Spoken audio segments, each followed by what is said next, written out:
दादु नमो नमो निरंजनम नमस्कार गुरुदेवता वंदनम सर्वसाधवा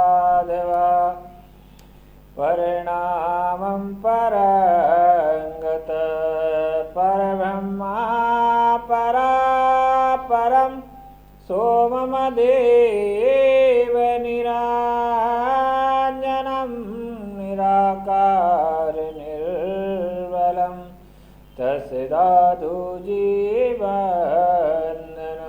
जय गुरु महाराज की जय। निरंजन निराकार की जय। सत्यराम।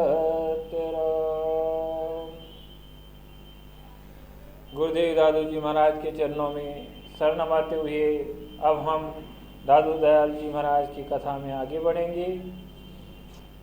गुरुदेव दादू जी महाराज ने रज्जब जी को दिशा देकर ब्रह्मा के भजन में लगा दिया।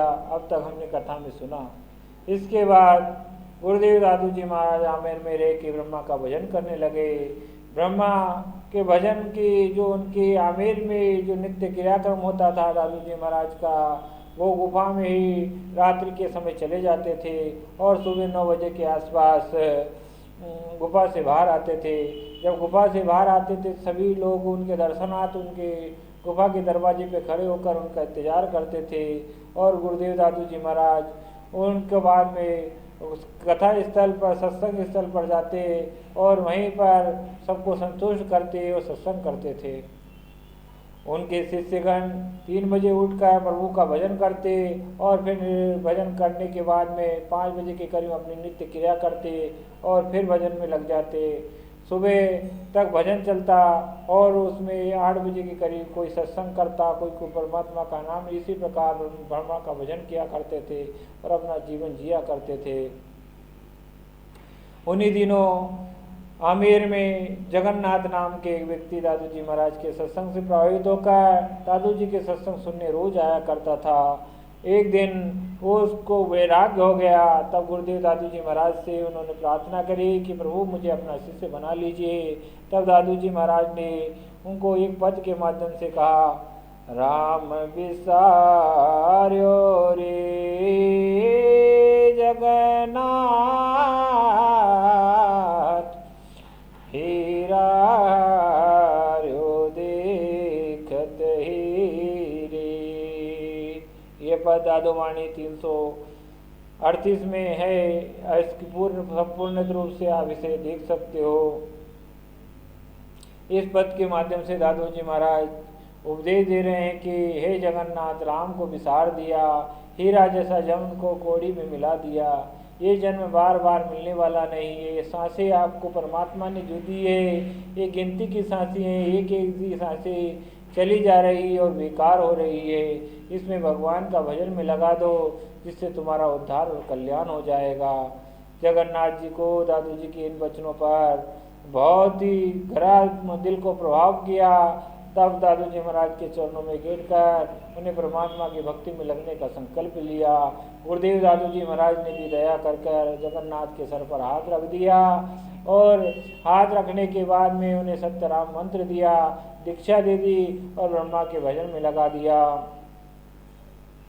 जगन्नाथ जी दादू जी महाराज के 52 शिष्यों में से 22वें शिष्य हुए और परमात्मा के भजन करके उच्च कोटि के संत बन गए। जगन्नाथ जी एक संत कवि हुए जो अच्छी तरह से कविता किया करते थे। उन्होंने एक विशाल वाणी की रचना भी करी और एक ग्रंथ है जिसका नाम है गुणगंज नामा ग्रंथ है, उनकी रचना भी जगन्नाथ जी महाराज ने करी।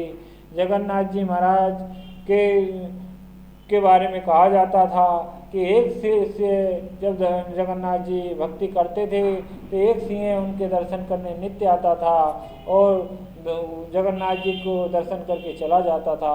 इस प्रकार वन्य जीवों पर जगन्नाथ जी का प्रभाव था। जगन्नाथ जी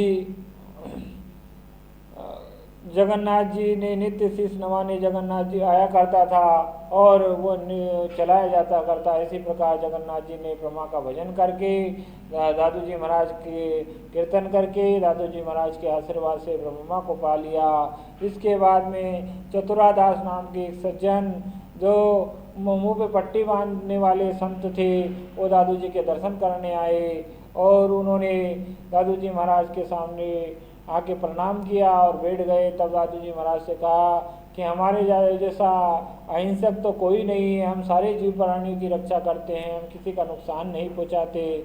तब गुरुदेव दादू जी महाराज ने उनको भी लक्ष्य करके एक साखी कही, निस सवार यू मन चले सूक्ष्म जीव सहार दादो मन थिर कीजिए आत्म लेवार।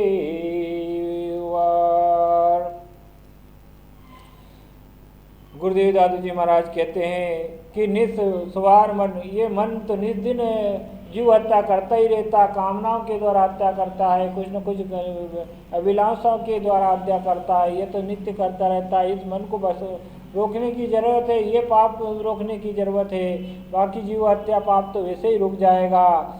इस प्रकार जब दादू जी महाराज ने पद के माध्यम से मन को परमात्मा में स्थिर करने की विधि बताई, तब चतुरादास जी के मन को बड़ा गहरा प्रभाव पड़ा और उन्होंने भी गुरुदेव दादू जी महाराज की पद्धति अपनाने का संकल्प ले लिया और उन्होंने भी गुरुदेव दादू जी महाराज से प्रार्थना की, प्रभु आप हमें अपना शिष्य स्वीकार कर लीजिए।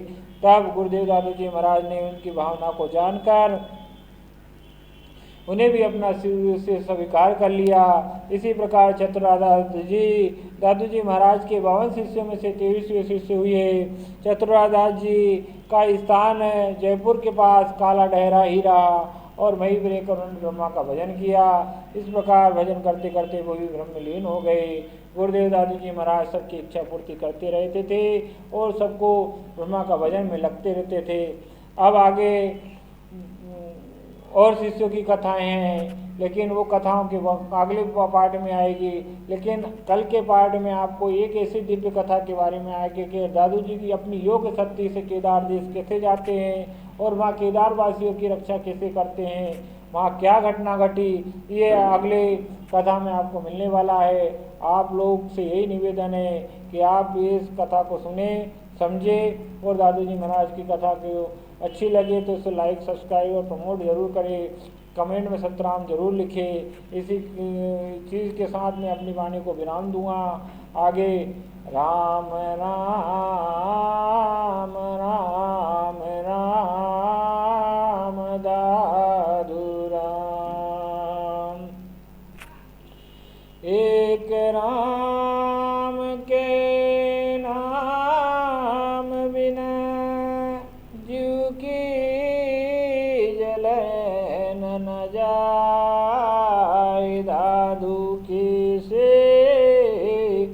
पज में हुए कर कर बहुत उपाय।